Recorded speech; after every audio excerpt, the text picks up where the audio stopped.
Good afternoon. No, no.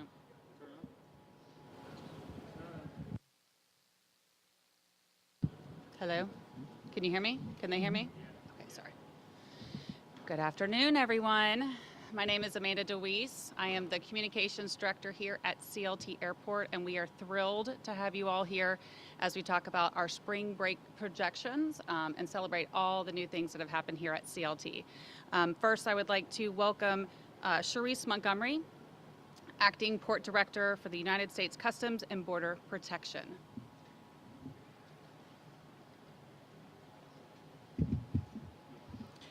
Thank you. Good afternoon, ladies and gentlemen, and thank you to Charlotte for inviting us. My name is Charisse Montgomery. I am currently serving as the Acting Area Port Director, overseeing all Customs and Border Protection operations throughout the state of North Carolina. Our primary objective is straightforward: to facilitate lawful trade and travel for everyone and protect America. As spring break comes to an end and summer travel will soon begin, CBP is dedicated to ensuring a safe and efficient travel processing for all travelers. Customs and Border Protection, along with our partners present here today, are committed to enhancing our your travel experience. In collaboration with the City of Charlotte, we have recently implemented Enhanced Primary Processing, which we call EPP. This new technology has streamlined the processing, reducing the average wait times for all returning United States citizens. CBP is working alongside American Airlines, a major stakeholder here in Charlotte, making this their second largest hub for international and domestic travels. We are excited to see where the travel future takes us, as we are expecting over 2 million international travelers to fly through Charlotte this fiscal year. CBP encourages everyone to be travel ready and to utilize the various resources available to expedite your processing upon arrival into the United States. But most importantly, please remember to declare all items acquired abroad. For further international travel information, please visit www.cbp.gov/travel. Thank you for being here today, and I wish you all safe travels during this spring break adventures. Now, I would like to introduce Jerome Woodard, Chief Operating Officer for Charlotte Douglas International Airport.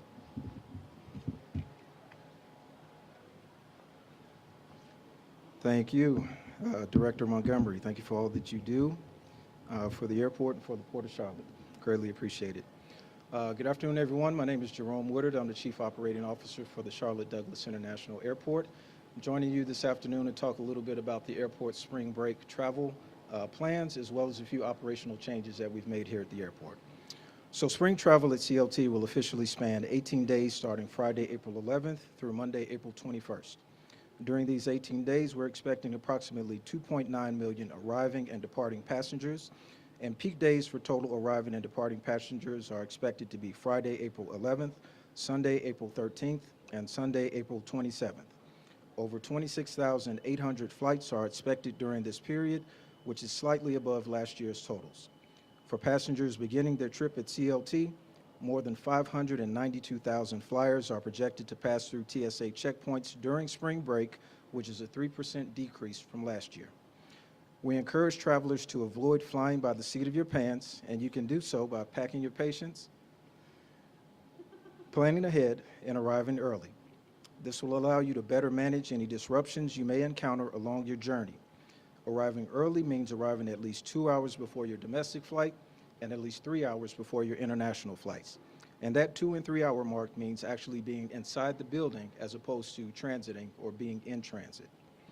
To provide further assistance, we'll have additional staff in the lobby wearing high visibility yellow vests with CLT logos, and these staff members will be ready to answer questions and provide any assistance passengers may need.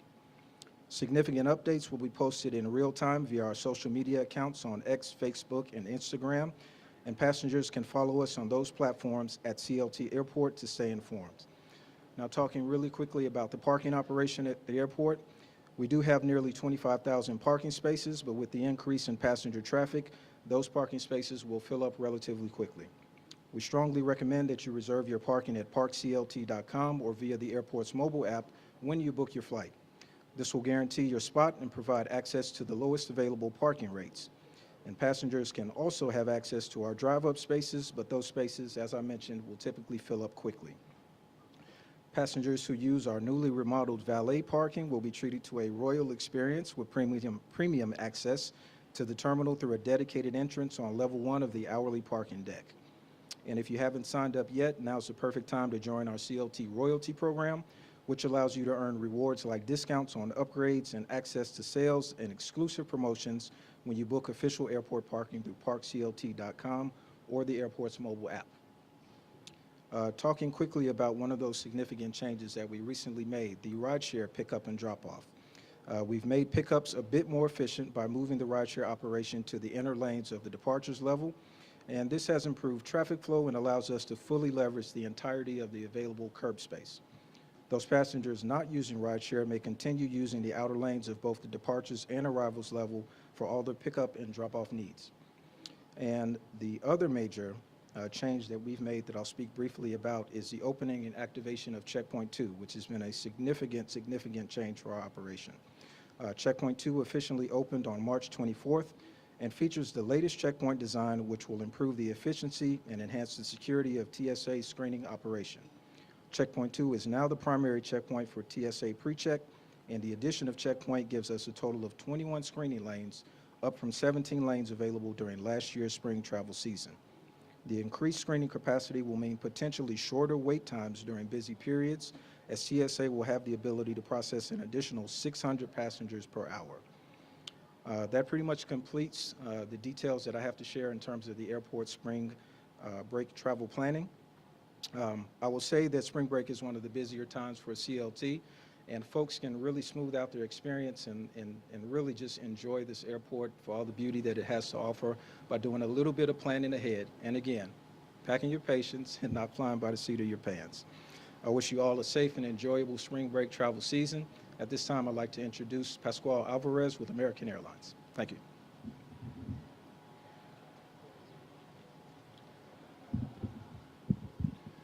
Thank you, everyone, and thank you, Jerome. Really appreciate the partnership.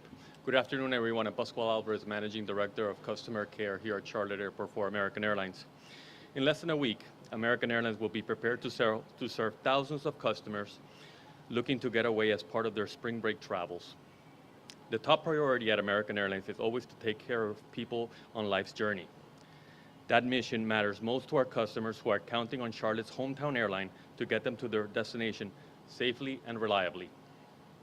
American has the privilege of offering access to more than 170 destinations worldwide, non-stop service from CLT. Even if you don't have plans to travel this spring break, it's never too early to start planning your next summer vacation when American will launch new service to Athens, Greece, starting in June. Or if you're looking for a winter getaway, new flights to Aspen, Colorado take off from Charlotte beginning in December.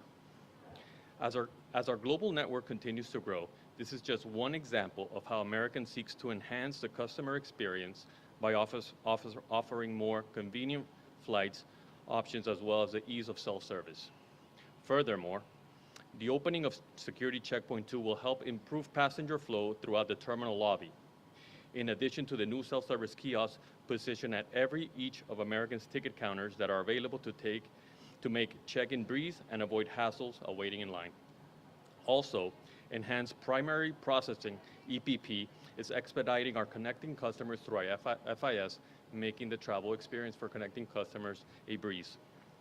The hard work of American's 15,000 team members here at CLT is the driving force to help support the airline's second largest hub. I can proudly say that our team is prepared and eager to serve our customers from the beginning of their travel to the end. We're excited to offer customer service at its best and look forward to the continued collaboration with our partners at the airport, CBP, TSA, local law enforcement, and many others. Thank you very much. I will now pass on the mic to Mr. Dan Velez from the TSA.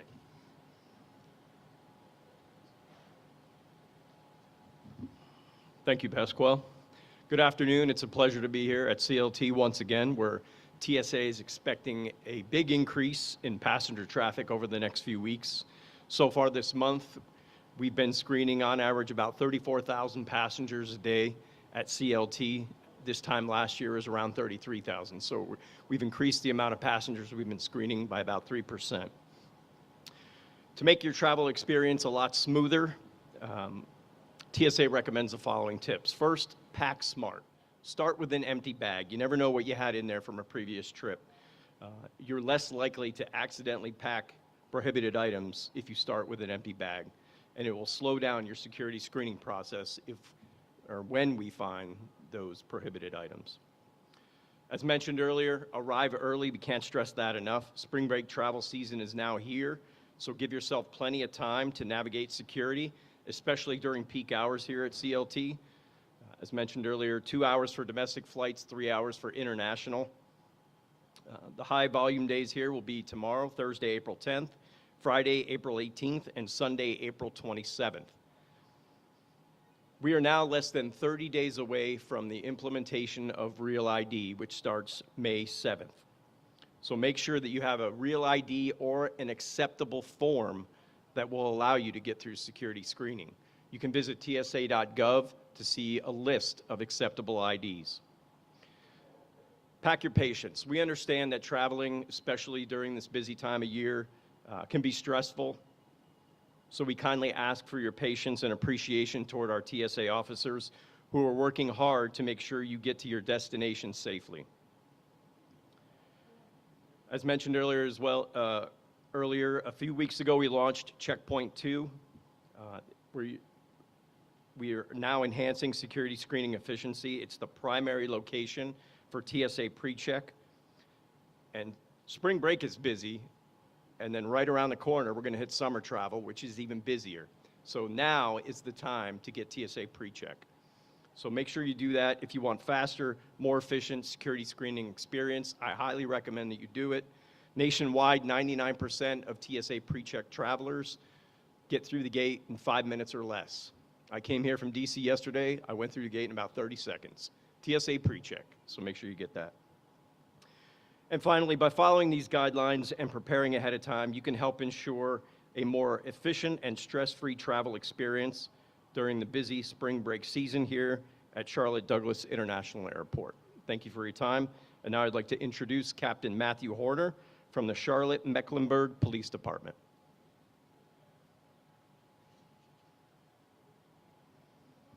Good afternoon. I'm Captain Matthew Horner of the Charlotte-Mecklenburg Police Department's Airport Division.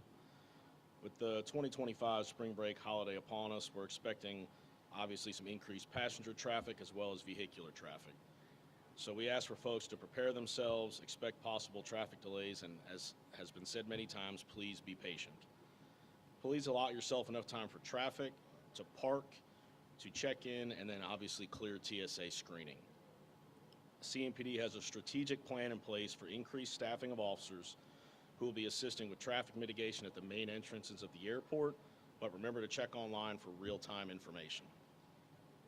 Always double check your luggage to ensure that you are not carrying any prohibited items, as those items could delay you from your flight. If you are traveling with a firearm, please review your airline's firearm policy. Your firearm must be packed and unloaded in a locked, hard-sided case in your checked bag. Never pack a firearm in a carry-on bag. There is repeated signage at TSA screening, and TSA officers will also remind you to make sure you do not have a firearm in your carry-on bag. Please remember to never leave your bag unattended and to grab all your belongings as you move throughout the airport, as well as when you exit the airplane upon arrival at your destination. Please follow instructions that are given by the flight crew and the airport staff. This will help in providing a timely departure and ensures that everyone arrives at their destination safely. Please be patient with the airline staff, TSA, CLT staff, and your flight crew. We at CMPD are always looking at ways to keep the airport safe and secure. So with that, there will be an increased police presence at the curbside of arrivals and departure, parking lots, and the parking decks throughout the terminal. If you're parking a vehicle in the lots or the decks, we remind folks to help prevent the next crime. Please lock your doors and remove all valuables from your vehicles. If you see something, say something. We all have a role to play. If something appears suspicious or odd, please contact 911 or your nearest CMPD officer.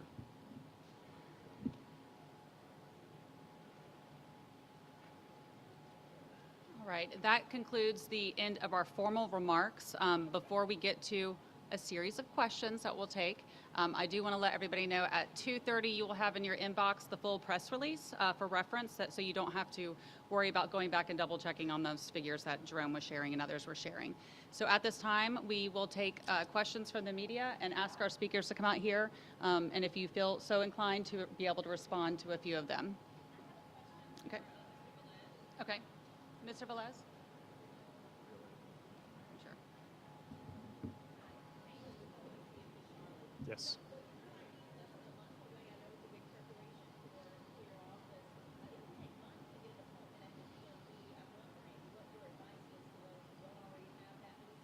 Sure.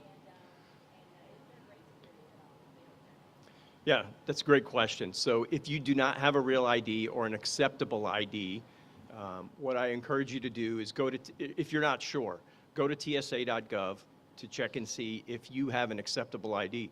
A lot of us have passports, and if you have a U.S. passport, that is your real ID. You can use it to get on a domestic flight.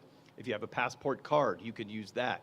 If you're a DOD member and you have a DOD ID card, or dependents with their ID cards can also travel by using those cards. If you're a DHS trusted security traveler, you can use that as well. So people do have options. I suggest that you go to tsa.gov for a list of those IDs.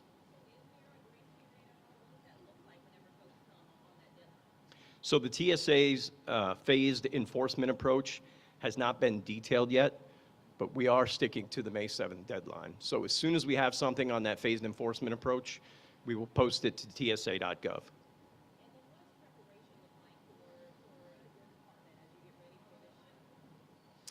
Well, I mean, our folks are always ready. They're busy throughout the year, spring break, summer travel, Thanksgiving, Christmas, New Year's. It never stops.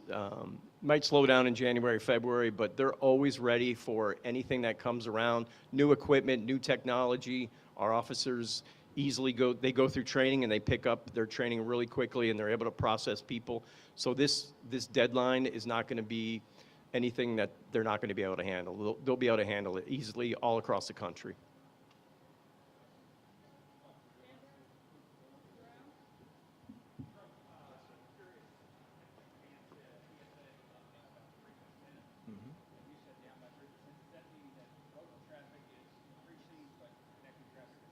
You absolutely made the connection.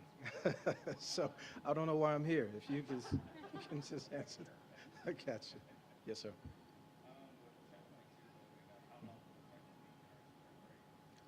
Immensely helpful, because if you could think to last year when we had the spring break operation, we really only, like I said, we had the 17 lanes, but right in the center of the terminal, you had this big construction space and a big, pretty much log jam from east to west.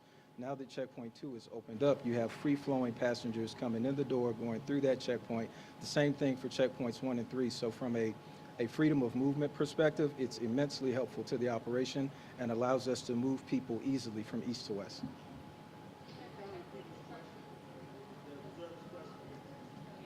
What's it? He said, how impactful is checkpoint 2 in terms of the operation? Okay, cool. Yes, ma'am.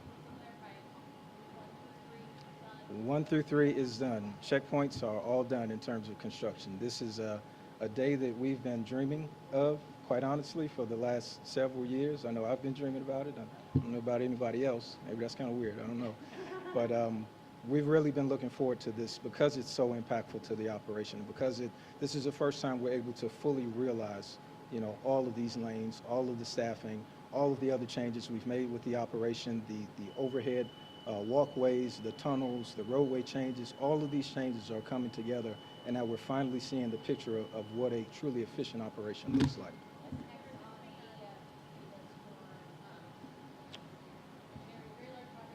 Gotcha.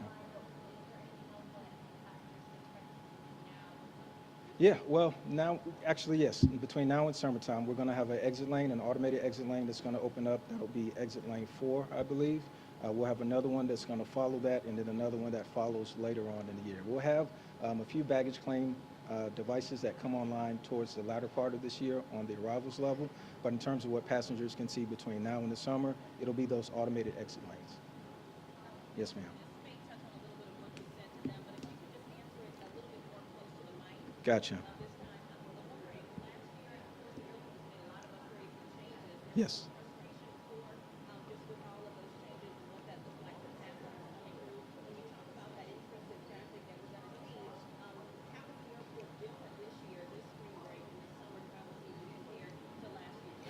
Yeah, I think I would focus on two things. Number one, we have the experience of what last year looked like, so we know the mistakes not to make.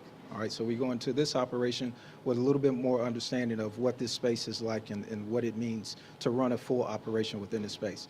And then the second thing is the enhanced and additional capacity, 17 lanes versus 21, additional 600 passengers screened per hour. That's totally different. And 600 might seem like a low number because we've been talking about 59,000 and a million and you know these other larger numbers, but that is extremely significant. It breaks down to about an additional 150 passengers per lane per hour. You're going to see it. You know, people will come in and they'll see the lines and they'll often say, wow, these lines look extremely long, but they move very quickly because the throughput capacity has been enhanced so much. So that's really what the difference is in the field. I would say so, yeah. Yes, sir.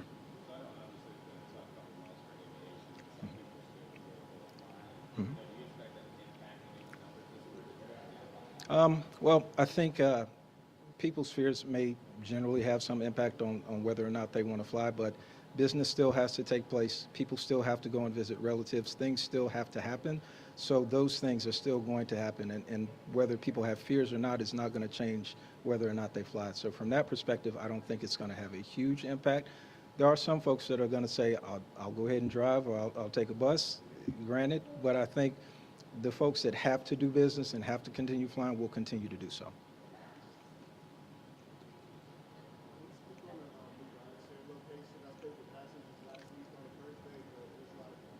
Yeah.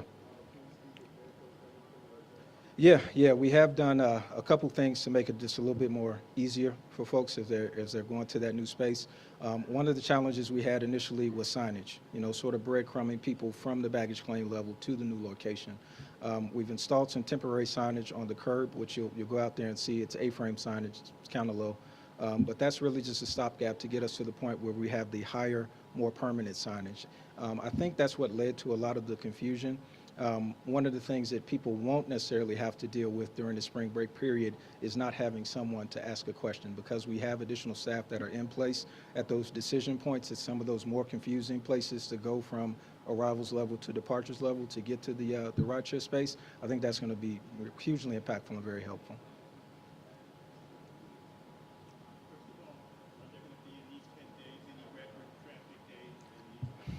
No, sir. There will not be.